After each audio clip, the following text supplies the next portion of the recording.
Welcome back one second friend हमारे इस प्यारे से प्लेटफॉर्म पे जिसका नाम है त्रिशांत एकेडमी। दोस्तों आज मैं मिश्रा सर आपके लिए केमिस्ट्री का ही मोल कॉन्सेप्ट जो मैंने आपको बताया था डिटेल में, आपको आराम से इजीएस्ट लैंग्वेज में बताया था, हम समझाया था कि what is a mole, what is the value of the number of particles available in the given atom और गिवन मॉलिक्यूल को कैसे हम रिलेट करते थे एवोगाड्रो नंबर से। और केमिस्ट्री के बाहर हमारे पास जो आर्टिकल्स थे उनको कंपैरिजन करते करते मैंने आपको बताया था कि नंबर ऑफ पार्टिकल्स को कैसे मेजर करते हैं, चाहे तो वो क्वांटिटी में होंगे चाहे तो वो मास में होंगे, है ना। तो इन दोनों को कैसे रिलेट किया था मैंने यहाँ पे आपके केमिस्ट्री से, वो आपको चीजें डिटेल में मैंने आपको बता रखी थी। ठीक है, आज हम उन्हीं साइड डिटेल का न्यूमेरिकल पार्ट सॉल्व करेंगे। देखिए दोस्तों, आज मोल कॉन्सेप्ट का न्यूमेरिकल है तो लिटिल बिट थोड़ा सा इंपॉर्टेंट है, ये ध्यान से देखिए। देखिए हमारे पास दो चीज का क्वेश्चन पूछा जाता है, यहाँ पे है कि नंबर ऑफ एटम, ठीक है, नंबर ऑफ एटम, साथ ही साथ नंबर ऑफ पार्टिकल्स।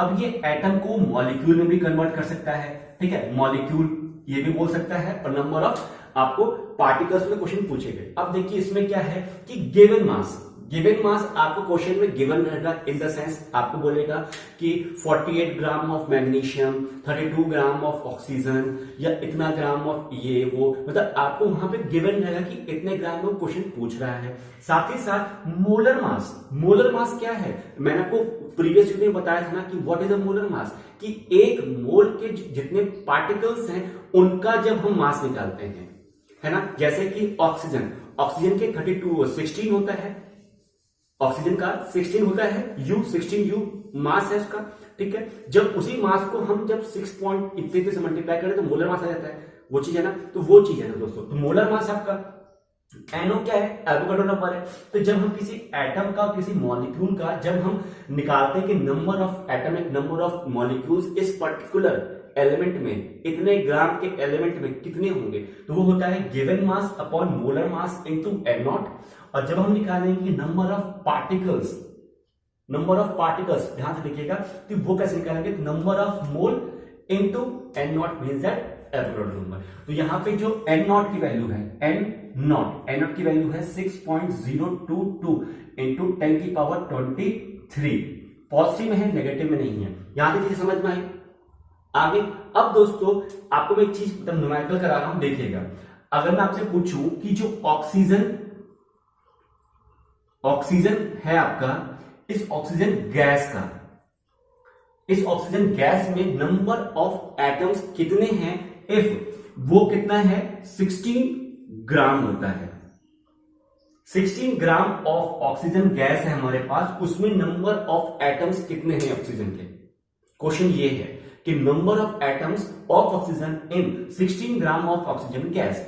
अब बच्चों को ये कंफ्यूजन हो जाती है कि सर ऑक्सीजन गैस बोल रही है तो कोई भी दिक्कत नहीं, गैस हटाओ, हम केवल ऑक्सीजन को फोकस करेंगे, यही सोचते हैं सब। लेकिन दोस्तों आपको पता होना चाहिए कि नेचर में जो ऑक्सीजन अवेलेबल है, अगर हम गैस की बात कर रहे हैं तो नेचर में एटमॉस्फेयर में ऑक्सीजन गैस भी अवेलेबल है ना, और वो दोस्तों रहती है मॉलिक्यूलर फॉर्म में, मींस दैट वो दोस्तों रहती है O2 के फॉर्म में, ठीक है। यहां आपको गौर कीजिएगा।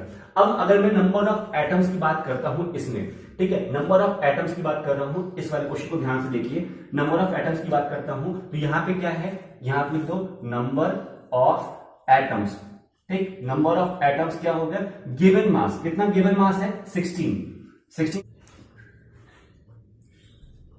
अब हम देखेंगे कि 16 ग्राम ऑफ ऑक्सीजन गैस, तो O2 है ये, है ना। तो O2 में 2 एटम्स हैं, तो यहां पे क्या हो गया कि मोलर मास जब हम कैलकुलेट करते हैं तो क्या होता है 16 इंटू 2, और ये हो जाता है ग्राम में, ठीक है। तो 32 ग्राम हो गया ये, ठीक है। मोलर मास कितना होगा, 32 ग्राम हो गया, क्यों, क्योंकि इतने एटम से, 2 एटम से तो 2 से मल्टीप्लाई कर दिया 2 से, ठीक है। अब आपको यहां पे वैल्यू पुट कर दीजिए, क्या है गिवन मास, गिवन मास कितना है 16, तो 16 ग्राम गिवन मास है अपॉन मोलर मास हमारा है 32 ग्राम, ठीक है। और इनटू करना है एन नॉट से, मींस दैट एवोगाड्रो नंबर से, तो ग्राम से ग्राम कैंसिल, ठीक है। और 16 अपॉन 32 नीचे बना, और ये हो गया 1/2 और एन नॉट, ठीक। तो ये हो गया 0.5 इंटू 6.022 इंटू 10 की पावर 23, ठीक है। जब ये 0.2 है, 1 आया, 1 से भी आप क्रॉस करेंगे तो ये आएगा 3.011 इंटू 10 की power 23 atoms available in 16 gram of oxygen gas. तो आप देख सकते हैं कि हमने नंबर ऑफ एटम्स को कितना इजीली कैलकुलेट कर लिया यहां पे। तो आपको बस दोस्तों दो ही चीज गौर करनी है। पहला जो गिवन मास है, गिवन मास को आप ऊपर पुट करना है यहां पे, और जो मोलर मास आ रहा है वो एटम हो या मॉलिक्यूल हो। अगर आप यहां पे, ये क्वेश्चन हो गया ना, इसको क्वेश्चन को रब कर दीजिए। अगर मैं यहां पे आपको देता हूं, ध्यान से देखिए, अगर मैं यहां पे आपको देता हूं 48 ग्राम ऑफ H2SO4, अब ये बताइए क्या है? ये मॉलिक्यूल तो नहीं है, ये कंपाउंड है। कंपाउंड में क्या होगा कि ये 1 है, तो पहले इसका मोलर मास कैलकुलेट करना पड़ेगा आपको। मोलर मास आपको कैलकुलेट करना पड़ेगा। वो कैसे करोगे? हाइड्रोजन का 1 होता है, 1 इंटू 2, 2 मॉलिक्यूल, प्लस S का 28 रहता है, 32 रहता है, प्लस ये 4 इंटू 16 ये रहते हैं। तो सब टोटल कैलकुलेट करोगे तो आएगा 98 ग्राम। ठीक है, जब आपने मोलर मास निकाल लिया कि H2SO4 का 98 ग्राम रहता है फ्रेंड्स, तो यहां पे आप कैसे करोगे कि नंबर ऑफ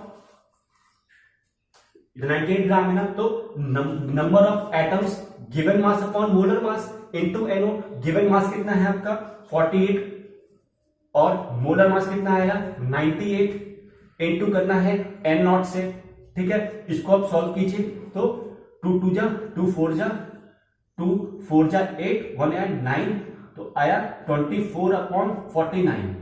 ठीक है, into 6.022 into 10⁻23 atoms available in 24/49 into 6.022 into 10⁻23 atoms available in 48 gram of H2SO4।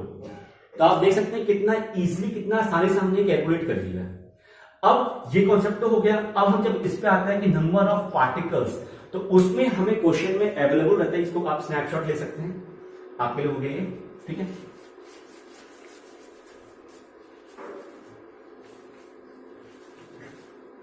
अब जब आपके सामने क्वेश्चन आएगा कि नंबर ऑफ पार्टिकल्स पूछेंगे कि इतने पार्टिकल्स में कितने, मतलब इतने मोल में हमारे पास कितने पार्टिकल्स होंगे, तो आपको वो भी गिवन होगा। मान लो एग्जांपल पूछे 0.5 मोल ऑफ C, मतलब कार्बन में नंबर ऑफ पार्टिकल्स कितने होंगे, तो आपको क्या करना पड़ेगा? कुछ नहीं करना पड़ेगा।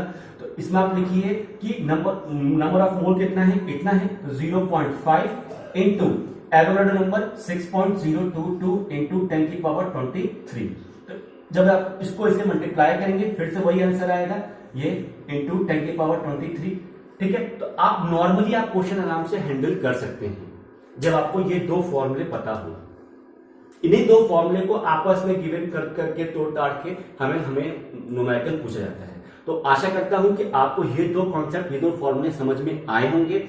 अगर आते तो बच्चों 1 लाइक जरूर दीजिए और अपने फ्रेंड सर्कल में शेयर कीजिए, है ना। और जितने भी न्यू लर्नर्स हमारे इस प्लेटफॉर्म पे, तो फटाफट आप क्या कीजिए, चैनल को सब्सक्राइब कीजिए, नोटिफिकेशन बेल को जरूर प्रेस कीजिए, ठीक, तब जब तक आपके पास हर रोज अपडेटेड वीडियोस की नोटिफिकेशन सबसे पहले पहुंचे। ठीक दोस्तों, टेक केयर, बाय बाय।